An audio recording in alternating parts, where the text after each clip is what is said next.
If ever you've wondered how to machine the insides of a sprocket to alter the bore of it, like I have this one, basically you make, I suppose it's a kind of what they would call a lantern chuck.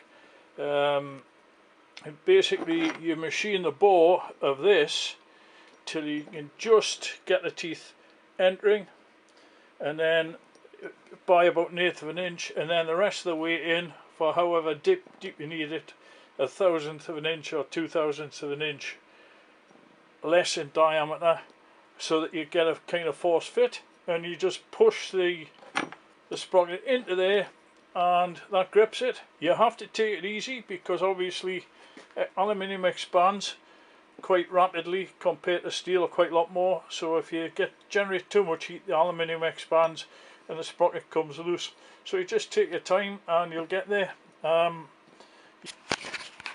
just thought I'd show you now that I've finished that sprocket, the inside of the what I call the lantern chuck, and you can see where the teeth on the sprocket have been more than just an interference fit.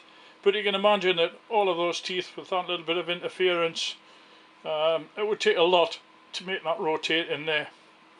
And I managed to machine, and it was extremely hard to machine because it's been heat treated, but I did manage to machine it right the way down, so not a problem. It wasn't actually as hard as the Humber original sprocket, which I machined down to fit inside. It was horrendous. That was really tough. I went through a couple of tool tips doing that, but anyway, it's done, and I'll show you it's on the bike. Well, it's kind of cooling down on the bike.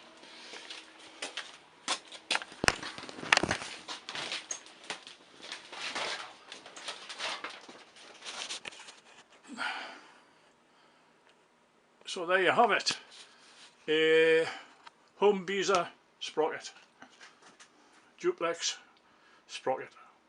It's a good first try out. I mean, I don't know how it'll work, what the ratios are going to be like, but we'll see when it's finished.